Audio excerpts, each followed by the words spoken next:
Our foodie feature today takes me and Troy across the pond from Grand Rapids to the grand country of Italy, focusing on a pretty familiar face to the Fox 17 viewers. Yeah, Chef Jenna from Amore. Chef Jenna from Amore. The head chef at Amore, Chef Jenna. That's right, Chef Jenna is very well known to the West Michigan community by now, but what you might not know is how she got to this point. So today we'll be serving her story to you while Chef Jenna serves us one of her signature dishes here at Amore.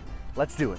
Should I call you Chef Jenna or just Jenna? Whatever you want. Okay, we'll go with the proper term, Chef Jenna. I gotta ask right off the bat, because we're in a, your restaurant is this dark, this intimate, this romantic kind of vibe, but your look is like the entire opposite. You got the pink hair, the sparkles everywhere. This is kind of what you're known for here. Where did this look start, and have you always been like this? I think I've always had a strange and wild personality, but I feel like it's just building a brand more than anything. Yeah. It's just kind of me. You got to show off your shoes to one of the cameras here, because those things are pretty special. These are pretty fun. But you're also well known for your food, of course, and that's why we're here. You started falling in love with cuisine, it sounds like, at the age of 14, which is pretty young. I did. How did you, what drew you to that in the first place? Growing up, I watched my grandma cook in her kitchen, her tiny little kitchen, and everything she made was magical. What was her best dish?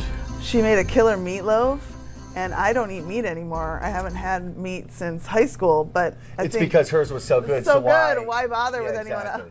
Chef Jenna's first job was slinging chili dogs and root beer floats until it was time to go to college, becoming a Spartan at Michigan State. And I worked at Michigan State at a place that was all vegetarian, and they shut down shortly after and tried to pay us in hummus. Pay you in hummus? Yes. That honestly doesn't sound like a terrible deal. Except when you're a college student and you need books. True. After that falafel arrangement, she dipped her toes in a couple other cuisine styles before graduating from MSU and moving to San Francisco, where her life would get a little saucy. I was working at a restaurant called Mona Lisa, and a handsome Italian walked by. He was just on vacation, and we made a connection pretty quickly, and before you know it, I'm living in Italy, married to him, trying to learn Italian by pointing and waving, and in the kitchen with his mom, who's been my mother-in-law for 23 years now. She'll be 95 in August. Wow. So it's just kind of been a crazy cool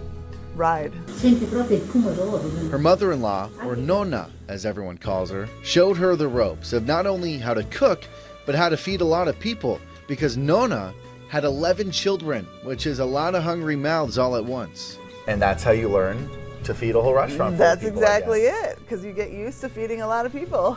Is that who you learned to speak Italian from? I just learned because I was actually teaching English as a second language when I started over there. But it took me full immersion, like day in, day out, 9 months before I felt confident.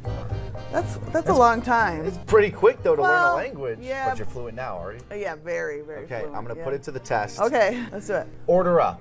Order up. We don't say that. They don't say that in Italy. Okay. È pronto. We would say it's ready. It's ready? È pronto. È pronto. It's ready to come pick up. Okay. Compliments to the chef. The best thing to do is the chef's kiss. Aha. They do a lot of hand no motions words necessary. there. No, you don't need just to. do that. Max, you're one of the nicest people I've ever met. Max, sei una delle più brave persone